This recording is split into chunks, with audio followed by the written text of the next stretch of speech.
where are you amazing and when do I see it? Because we don't always tell people when we see them being a certain way. Exactly. Maybe it's Yeah. you're being incredibly courageous by going first. You're being incredibly courageous by stepping in front of this group and giving a presentation. It shows up in a lot of different ways. And once we let people kind of shine that light on who they're being, they want to do it more. It's just a simple gesture that is both encouraging and full of gratitude.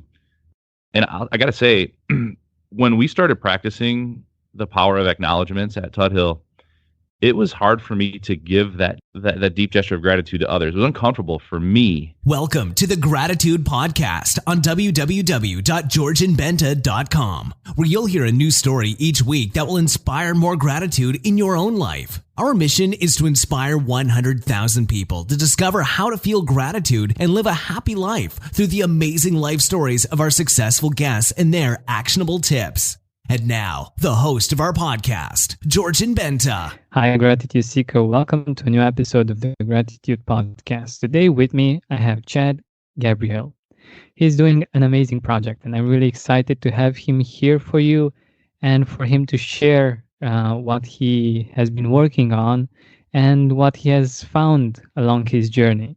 His project is called The Search for Aliveness, and I think it's something so important nowadays, and especially since many people don't feel very much alive. He's been talking to people that are known for the fact that they live life being really alive, like really living it to the fullest. And I'm really happy that he's here with us. Chad, welcome to the Gratitude Podcast.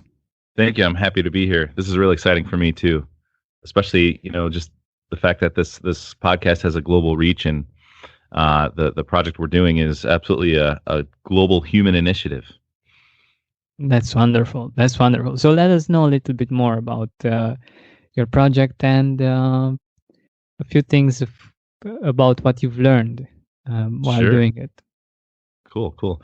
Yeah, so The Search for Aliveness is a documentary series that will be available on the internet. You can follow us on Facebook at The Search for Aliveness. We're also on Twitter and Instagram. We will basically be setting out to explore and kind of identify, any human truths that exist and what people do to feel alive. And the reason we're doing this project is it's really because of the culture of the company that I work in. The name of the company is Tuthill Corporation. It's a 126-year-old privately owned manufacturing company. We make a lot of things that you don't see every day: pumps, meters, vacuums, blowers. And our culture here is one that is centered around authenticity and people. And the Tuthill family is just an amazing family who really does believe in, human dignity and helping folks to get the most out of life. And we've done that here in a lot of ways through our culture, through leadership retreats, through coaching, and just supporting one another.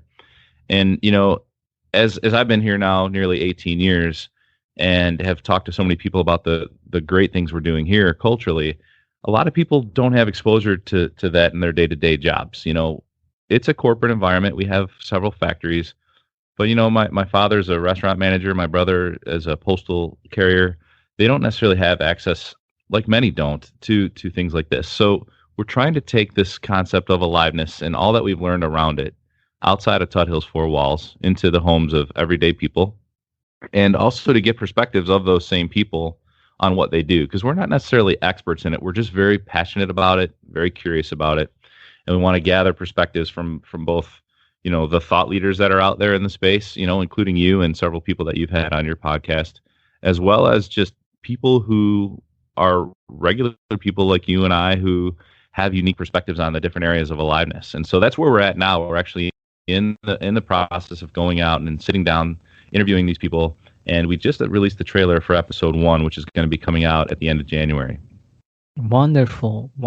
So it's going to be a docuseries, basically, right? Correct. Yep. Wonderful. So I'm really glad that you mentioned the fact that you're curious about this topic, and you're learning along the way, and I totally resonate with that because this is how I feel as well. That I'm learning with each interview, and no matter how much I know about gratitude, I still have something new to learn from people, and especially when it comes to people's stories. I think that's quite incredible. And in your talks in on your journey with this project, what have you learned about gratitude from the people that you've interviewed? Well, first of all, gratitude is one of those things that has shown up in different ways. It isn't one of the 5 categories of aliveness that we set out to explore, but it touches on several of them. And I think as a starting point, it's a gesture of gratitude just to ask someone to share their story. And so to sit down with these people and say, "Hey, we really think that, from what we've seen, what we know about you, you've got really something special to share." And just saying that and then sitting down with them for about an hour and a half and asking them questions with childlike curiosity, like no agenda. Just we want to know who you are. How do you do it? How do you create aliveness in your life? And just that gesture in and of itself, I think is one of gratitude. And I can just feel it in the moment. It's honoring somebody. When I think when we take the time to slow down and ask someone to share their story, that really is honoring them. Totally, I believe that, and I think it's such a wonderful perspective. Like the fact that you give another person your time and you want to hear them out, because it's one of the most important things that we want in life, to be listened to, and for someone to actually give us the time to share our story is something really wonderful. And yeah, I love that. It is, and it's shown up to like so when we set out to explore aliveness, we're starting with these 5 categories which I've mentioned, and the first one is connection, and that might be connection with others, it might be connection spiritually, it might be connection with nature, for example. That's the first one, connection. The second one is energy. So it's just it could be the mood, the physical energy that I have to pursue my purpose, or just to live life. The third one is purpose. It's what am I living for? What am I choosing to do every day to accomplish my purpose? And do I know what it is? Have I thought about what I want it to be? And some people, that's a very kind of individual choice. Some choose to say, well, my purpose comes from my religion. Some people say my purpose comes from my culture, my upbringing. So we have connection, energy, and purpose. Those are 3. The next 2 are being present and engaged. So am I in the moment? Am I fully alive, or am I worried about what has happened in the past, or am I concerned about what might happen in the future? So just being present and in the moment, present and engaged. That's the 4th pillar of aliveness that we're exploring. And the 5th one is the full spectrum of human emotions. Oftentimes people hear about, oh man, these guys are going out and exploring aliveness. That's all about being happy and being excited. Well, yeah, it is, but the full spectrum of human emotion, you may have heard this acronym, it's SASHET, S-A-S. No, I haven't. Yeah, so it's SASHET, and that stands for sad, angry, scared, happy, excited, tender. And now in the world of coaching and psychology, that's a high-level description of the full range of human emotions as we can feel it. And oftentimes, like I said, people go to that happy, excited, tender part of it, but not necessarily the first half, the sad, angry, scared. And believe it or not, feeling sad, feeling angry, feeling scared, those are all very much part of feeling alive. And oftentimes folks choose to numb those. We don't want to feel the things that make us uncomfortable. So those are the things we set out to explore, those categories. And as we've explored those things, I've certainly seen, gratitude shows up strongly in connection with others. We've gone out to folks who've shared stories about support that they've received from others, whether it's at a community center or just maybe a mentor or a loved one who's really stuck their neck out there to support somebody. Tears of joy because of the gratitude they feel as they answer the questions I'm asking about those connections. So that's absolutely one way that it shows up. And I think too that, that feeling, that being present and being present and engaged, to when do I feel gratitude and what does it feel like? And George, I'm going to ask you again, like, what does gratitude feel like to you? Like, how do you know you're experiencing it? Yeah, so firstly, to give some context to our listeners, we started out, and for some reason, the recording didn't start, and we went on a few minutes. It was great, and hopefully, we can get back to that kind of vibe. And to answer your question, um, for me, gratitude is something that makes me feel alive, that gives me um, the opportunity to appreciate life and to connect with fulfillment and joy. And whenever I feel that gratitude, I feel those things connected somehow, and that's that's when I feel alive. Because if we have experiences that should make us feel alive and we don't have that on the inside, I think it's a big waste. And that's why I believe in training the gratitude muscle and making it easy for you to feel it, to experience it. Yeah, that's really cool, and I like how you. So I'd love to ask you, on the gratitude side or on the aliveness side, what do you do to feel alive? Yeah, so the fact that I choose to be grateful in different situations makes me feel alive. And of course, it has a lot to do with being in the present moment, with being connected to nature, being outside, um, also to physical exercise, or at least walking.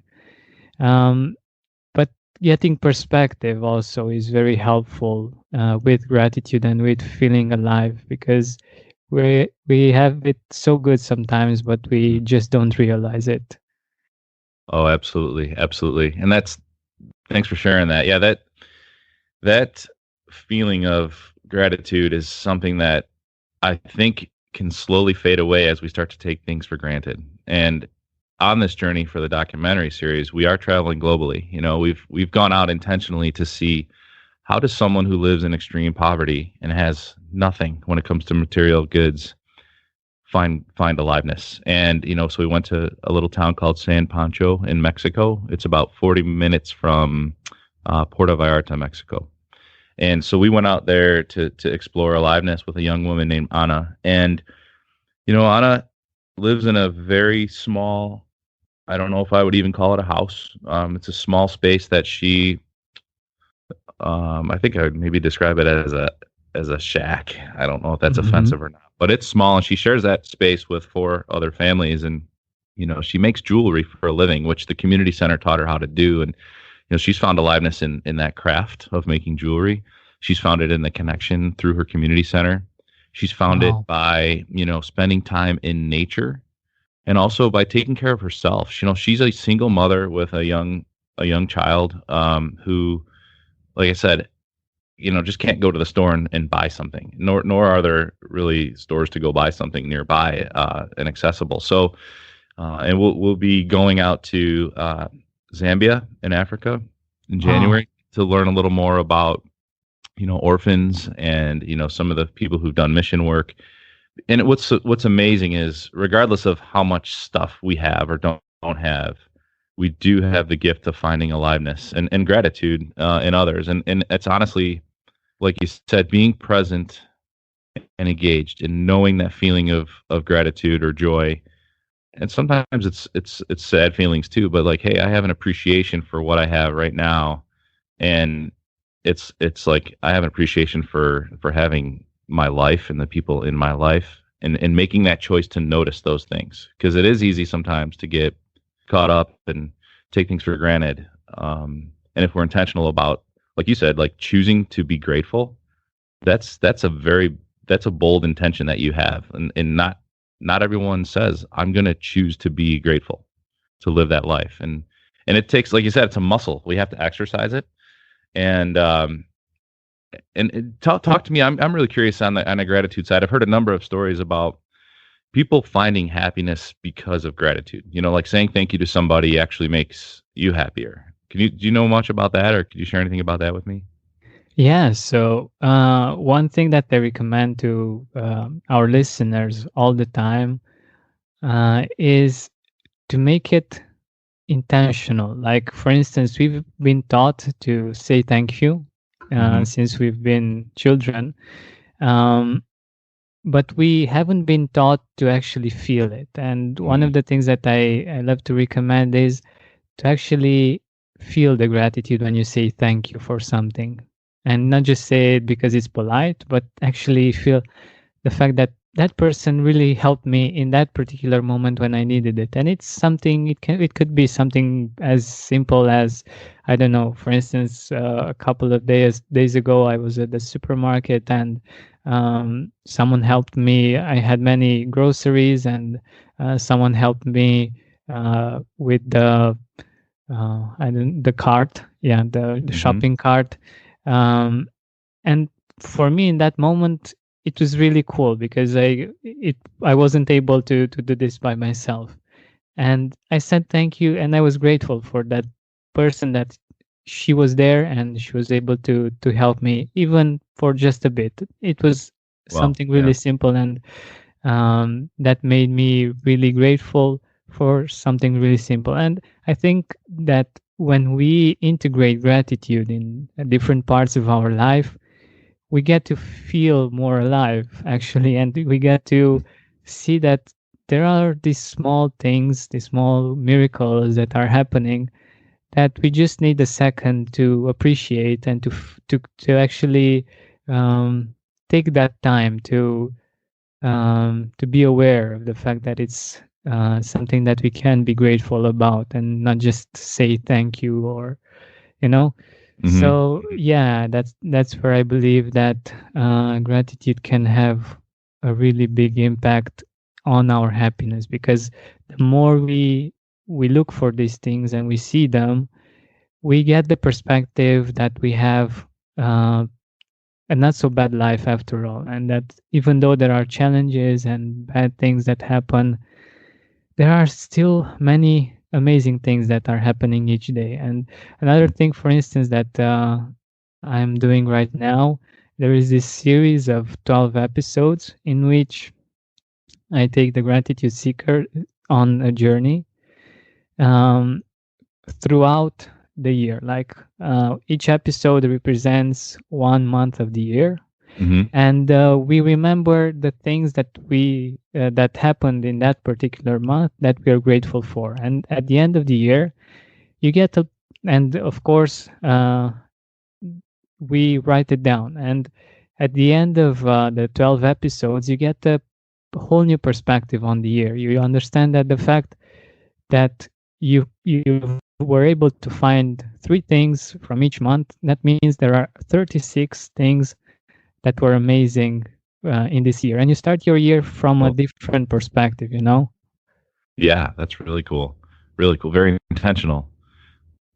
Yeah, I think exactly. as I've gone out and talked to different folks too, I've learned about a chemical in our bodies called oxytocin that is released when we see people doing good things for one another. And there's other ways it's released from our brains as well. But I believe that the gesture of gratitude is one that releases oxytocin in us, and it creates a feeling of, it's a physiological connection between humans that we're wired for. Like, it's in our DNA to be in connection with one another. And this oxytocin is really like some call it the truth or the trust hormone. Some call it the relationship hormone. I don't even know if it is really a hormone, but it's something that I believe that, saying thank you to somebody, it releases it in both of us and creates that kind of heartfelt moment where we are connected at a deeper level than, hey, how's the weather? Yeah, yeah, Um, there's something too that, as you were talking, it got me thinking about, so at Tut Hill, we have a set of behaviors that we live by, and it's curiosity, clarity, grit, grace, gratitude, and love. And those are our six. And so we've played around a lot with gratitude in the workplace, and obviously it expands beyond the workplace into our homes. But one of the things we talk about here sometimes is the difference between a compliment, a compliment and an acknowledgement. And a compliment is typically around something that someone does, like, the podcast you do is really good. That would be like a compliment. It's about something that you've done, versus an Thank you. acknowledgement. Yeah, you're welcome. You're welcome. And the acknowledgement is really something. It's about who the person is being rather than what they're doing. So I might say, Georgian, you're an incredibly curious person who is living to spread gratitude throughout the world, and the impact that's going to have is phenomenal. I love what you're doing. Thank you. And that there's a difference there, and I meant both of those things, by the way, but even though they're examples. But the difference is the power of an acknowledgement really lets someone know who they're being, and they can be that way while doing a lot of different things, not just the podcast, for example, right? And so it's a really powerful method of gratitude that we use here at Tut Hill to basically remind people of their greatness. Like, where are you amazing, and when do I see it? Because we don't always tell people when we see them being a certain way. Exactly. Maybe you're being incredibly courageous by going first.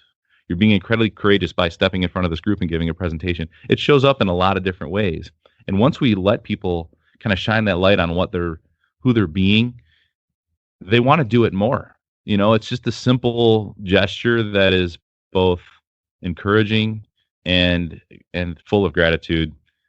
And I got to say, when we started practicing the power of acknowledgments at Tut Hill, it was hard for me to give that deep gesture of gratitude to others. It was uncomfortable for me. And I actually got some coaching around that, and so we have coaches available that are either Tut Hill employees, who've taken coaching classes, are certified, or external, because, again, the Tut Hill family supporting us in our growth as individuals. So in one of my coaching sessions, I was like, why is it so hard for me to give people acknowledgments? And my coach asked me, so what is it like for you when someone acknowledges you? And I was like, oh, wow, it's pretty uncomfortable. There's deep eye contact. Someone's saying something that really touches my soul. And she said, well, think about it like this. If somebody approaches you with a genuine acknowledgement, and you kind of say, oh, that's just what I do. I do that all the time. You're essentially taking a gift that they've prepared to hand you, throwing it on the floor and smashing it. And I was like, wow, I've never even thought of it that way. Like, I could potentially be offending the person or not. I'm just not letting it in. I'm not letting it in. Yeah. And that was such a huge moment for me, because it helped me realize on the flip side of that, like, of course, I love to hear those acknowledgments, because it does help me see my own individual greatness. And then it's like, man, if that's powerful for me, what would it be like if I could give that to someone else? And so just learning from kind of my own discomfort has helped me tremendously. And so now I practice acknowledging folks anytime I feel it or see it. It's like it's really just something that you have to be intentional about. I have to be intentional about, or I don't necessarily do it. I'm moving too fast to slow down and say, hey, you are being whatever it might be. And the acknowledgement usually starts with the words "you are." Yeah, that's great. That's great. I think it's a really good way of doing it. So you start by "you are." Beautiful. Mm-hmm. Yeah, I know the feeling, and I can totally relate to your story. What I did a few years ago is that I taught myself to be more open to actually telling people what I appreciate about them, rather than the things that make me mad about them. Yeah. Like there is this thing that for people it's much easier to say something negative than to actually acknowledge someone else, and it's somehow normal, because usually you get mad and you're not controlling yourself too much when you say the negative things. Yep. And on the other side, you have to do this intentionally, and it's like you said, it can be uncomfortable sometimes, but I think what's helping me to do this and uh, to make it something pleasant is the fact that I make sure that it's appropriate in that particular circumstance, and also I talk from my heart. Like Hmm. when I feel something that's actually there, it's I I don't really care about other things, like if they are able to take it in or anything. I just say it because I feel that it's the right thing to do at that moment, and Amazing. that Yeah, that person can actually um, have a different day from there on. And you're right. because we think that people know that they're great, in different things, because of course they know they're great because I don't know, just great, they're amazing at that. But when we are amazing at something, we don't realize it, and it's so wonderful for us, for each and every one of us, to have someone tell us, okay, I really appreciate you for this, or Mhm. I really appreciate this part of you, I really appreciate um, like the way you are in different situations.